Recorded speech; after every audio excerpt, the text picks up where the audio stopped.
संदीप पाठक को लेके उनके टैलेंट का इस्तेमाल पार्टी कैसे करेगी, निश्चित तौर पर उनमें बहुत ज़्यादा संभावनाएं हैं और उस लिहाज से देखने वाली बात थी कि संदीप पाठक को किस रूप में इस्तेमाल किया जाता है। आपको ध्यान होगा कि आम आदमी पार्टी से आने के बाद आम आदमी पार्टी ने किस प्रकार से उनके खिलाफ क्या कुछ किया, और आपको ये भी ध्यान होगा कि किस प्रकार से पुलिस पहुँच गई थी एक बार उनके घर। तो ये सारी चीज़ें चली हैं, लेकिन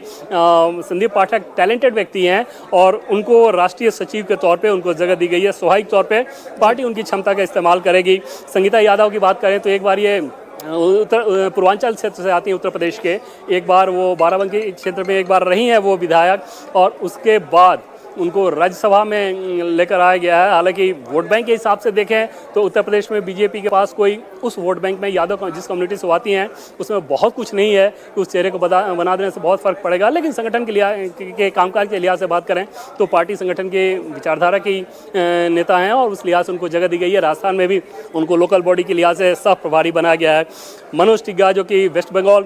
से आते हैं और वहाँ इस पर चुनाव भी लड़े, उनको जगह दी गई है। इसके अलावा सिद्धार्थ शंभू, इनको लेकर बिहार में बहुत चर्चाएं चलती थी कि पिछली टीम में जगह मिलेगी, और जब इनको जगह नहीं मिली तो ज़्यादा चर्चाएं चलने लगी कि आखिर इनका नाम कैसे कटा। उनको वहाँ भेजा गया है अब, मतलब बिहार से तो राष्ट्रीय टीम में है डॉक्टर स्वदेश सिंह, जो कि ये बीजेपी युवा मोर्चा में भी रहे हैं। जब नितिन नवीन बीजेपी युवा मोर्चा में थे तब ये भी थे, प्रोफेसर हैं दिल्ली के एक कॉलेज में, और मूलतः विद्यार्थी परिषद संघ विचारधारा उस पृष्ठभूमि के व्यक्ति हैं। और उनको युवा चेहरे के तौर पे अगर आप देखें तो ये सारे वो नाम हैं जो कि युवा चेहरे के तौर पे और राष्ट्रीय टीम में होंगे। इसके अलावा मृगांका देव वर्मन असम से, रोहन गुप्ता गुजरात से, ज़्यादातर वो पैनल डिस्कशन वगैरह में प्रवक्ता के तौर पर, पैनलिस्ट के तौर पर ये सब भी वो जाते रहे हैं। लेकिन अलग अलग राज्यों में चुनाव में उनकी भूमिका रहती है। जैसे बिहार के चुनाव में भी वो लगे हुए थे काफ़ी महीनों तक, और उनकी अपनी एक टीम है जिसको लेकर वो जाते हैं, वहाँ पे वो काम करते हैं। बंगाल में भी वो लगे हुए थे, तो उनको ये जगह दी गई है। और जयप्रकाश जो कि दिल्ली के बहुत पुराने नाम हैं, उनको जगह दी गई है। नेशनल ट्रेजरर के तौर पर पीयूष गोयल, ये नाम सरप्राइजिंग है थोड़ा मेरे लिए, और ये ज़रूर सरप्राइजिंग है कि नेशनल ट्रेजरर के तौर पर पीयूष गोयल का नाम आना, जो कि भारत सरकार में अभी मंत्री हैं, और उनको यहाँ पर इस काम की जिम्मेदारी दी गई है। तो एक तो वो बात, दूसरा सेंट्रल ऑफिस इंचार्ज तरन चुग को बनाया जाना, वो भी थोड़ी सरप्राइज वाली बात आप कह सकते हैं। लेकिन संजय भाटिया, क्योंकि पार्टी के महामंत्री के तौर पे संजय भाटिया आ रहे थे, तो समझा जा सकता है कि हरियाणा पंजाब को अगर रीजन के हिसाब से देखें तो एक ही रीजन है, तो वहाँ पर पंजाब से आने वाले तरन चुग के लिए फिर जगह बनानी वहाँ मुश्किल थी, तो उनको ऑफिस इंचार्ज बनाया गया है। नॉर्थ ईस्ट के हिसाब से अगर बात करें तो संबित पात्रा, जो कि पुरी से सांसद हैं, ऑलरेडी नॉर्थ ईस्ट का काम वो करते रहे हैं, एक बार फिर से उनको जगह दी गई है। साथ साथ एक नया नाम उनके साथ लगाया गया है राजीव बब्बर का, जो कि दिल्ली से आते हैं, दिल्ली की टीम में वो काम कर चुके हैं, और अब अलग अलग राज्यों में जब पीएम मोदी, गृहमंत्री अमित शाह के दौरे होते हैं तो उनके कार्यक्रम देखते हैं, जब चुनाव के समय ऐसा होता है तो उनको वहाँ पर जगह दी गई है। इसके अलावा एक दिलचस्पी ये ज़रूर है कि पार्टी को ये समझ में आ गया है कि सभी सेल जो हैं, यानी सभी मोर्चे हैं, वो अलग अलग दिशा में ना चलें, बल्कि एक कोऑर्डिनेटेड वे में काम करें। मतलब ये कि एक कोई इशू आए तो उस इशू को लेकर अगर ओबीसी मोर्चा कोई कार्यक्रम करे तो युवा मोर्चा भी करे, महिला मोर्चा भी करे, SC/ST मोर्चा भी करे, माइनॉरिटी मोर्चा भी करे। तो इस तरह के अप्रोच के हिसाब से सभी सेल के कोऑर्डिनेशन का काम BD शर्मा, जो कि आप समझ सकते हैं कि मध्य प्रदेश में पिछली बार जो पार्टी को चमत्कारिक सफलता हासिल हुई, उस समय वो मध्य प्रदेश बीजेपी के अध्यक्ष हुआ करते थे। दूसरा कार्यकाल उनको मिला था, विद्यार्थी परिषद से आते हैं, वो खजुराहो के सांसद हैं 2 बार के, और कार्यकर्ताओं में करंट पैदा करना ये उनको आता है। यूथ पॉलिटिक्स से क्योंकि वो आए हुए हैं विद्यार्थी परिषद से, तो कैसे यूथ के साथ आपको कनेक्ट करना है ये उनको बखूबी आता है, और इस लिहाज से उनको ये जिम्मेदारी दी गई है। हालांकि उनके अपने प्रोफाइल के हिसाब से ये माना जा रहा था कि कोई बड़ी जिम्मेदारी उनकी होनी चाहिए। तो अभी सभी सेल के कोऑर्डिनेशन का काम, मतलब ये कि पार्टी ये समझ रही है कि अब आपकी सारी इकाई को एक तरह से सोचना, एक तरह से काम करना पड़ेगा। ऐसा नहीं होगा कि एक मोर्चा बहुत एक्टिव है, दूसरा इनएक्टिव है, उससे पार्टी का काम चल जाए। उनके साथ जो ज्वाइंट कोऑर्डिनेशन का काम दिया गया है वो ऋतुराज सिन्हा और विष्णुवर्धन रेड्डी, इन 2 लोगों को दिया गया है जो कि ज्वाइंट कोऑर्डिनेशन का काम करेंगे BD शर्मा के साथ। ऋतुराज सिन्हा की अगर बात करें तो पटना से ही आते हैं, बागीपुर को लेकर उनका नाम भी चल रहा था कि उनको टिकट मिल सकता है, हालांकि वो नहीं हुआ। मोर्चा की बात करें तो मोर्चा को लेकर ज़रूर पार्टी के भीतर एक चर्चा थी और काफ़ी उस पर मंथन भी हुआ था। जैसे हेमांग जोशी को बनाया गया, डॉक्टर हेमांग जोशी को, उनके साथ साथ उत्तर प्रदेश का एक नाम था जो कि विद्यार्थी परिषद से आते हैं, शक्ति सिंह, उस नाम को लेकर बहुत ज़्यादा चर्चा थी।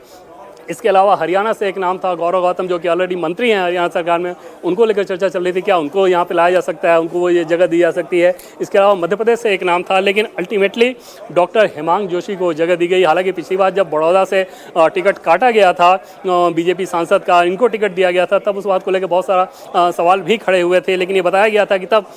CR पाटिल जो कि प्रदेश के अध्यक्ष हुआ करते थे, वो इनके फेवर में थे और डॉक्टर हेमांग जोशी को वहाँ से टिकट दिया गया बड़ौदा से, वो जीते भी और अब युवा मोर्चा की कमान उनको सौंपी गई है। फिजियोथेरेपिस्ट हैं वो डॉक्टर हेमांग जोशी, फिजियोथेरेपिस्ट का कोर्स किया है उन्होंने और कुछ MBA वगैरह का भी कोर्स किया है उन्होंने। OBC मोर्चा की बात करें तो अमरपाल मौर्य, जिनके बारे में हम लोग पहले बातचीत कर चुके हैं कि बहुत पहले अगर इनकी बात करें तो ये उमा भारती के बेहद करीबी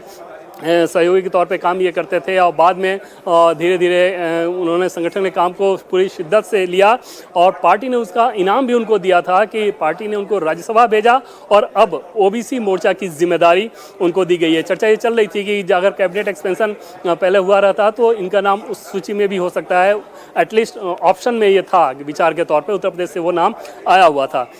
किसान मोर्चा की बात करें तो बंसीलाल गुज्जर जो कि मध्य प्रदेश से आते हैं, उनको किसान मोर्चा की जिम्मेदारी दी गई है। SC मोर्चा हम लोग ऑलरेडी बात कर चुके हैं कि पूर्व सांसद शिवेश कुमार राम, और ST मोर्चा डॉक्टर मन्नालाल रावत और कुंवर बासित अली माइनॉरिटी मोर्चा। तो कुल मिलाकर आप देखें तो कुछ चेहरे ऐसे हैं जो कि एकदम से नए चेहरे के तौर पर बहुत सारे लोगों को लगेगा। हालांकि पार्टी संगठन में जो लोग काम करते हैं या पार्टी संगठन के कामकाज को जो लोग फॉलो करते हैं, उनको ये पता है कि इनमें से एक भी नाम ऐसा नहीं है जिसके बारे में कोई ये सोचे कि कौन आ गया, और ये हो भी नहीं सकता इस लिहाज से कि बीजेपी की राष्ट्रीय टीम में संगठन की जिम्मेदारी उसी व्यक्ति को दी जा सकती है जो कि पहले अलग अलग लेवल पर परफॉर्म कर चुका हो, और उन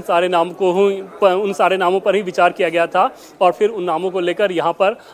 राष्ट्रीय टीम में फिर फाइनल सूची जो बनाई गई उसमें जगह दी गई। स्मृति ईरानी के हिसाब से एक चीज़ बहुत दिलचस्प रहेगा कि खासतौर पर पॉलिटिक्स के हिसाब से सोचे, संगठन की टीम का मुख्य काम तो ये रहता है कि जो संगठन का विस्तार, संगठन को मजबूती, संगठन के कार्यक्रम को आगे बढ़ाना और चुनावी सफलताएं दिलाना। लेकिन पार्लियामेंट में आप तय मानिए कि स्मृति ईरानी बहुत जल्द उनको राज्यसभा भेजकर पार्लियामेंट में उनको भेजा जाएगा और वहाँ पर राहुल गांधी जब जब कोई ऐसी बात करेंगे जो कि बीजेपी और सरकार पर अटैक करने की कोशिश करें, तो भले ही राहुल गांधी लोकसभा में हो और लेकिन राज्यसभा में स्मृति ईरानी रहेंगी उस फेस के तौर पर, और नैरेटिव जो चलेगा वो राहुल वर्सेज स्मृति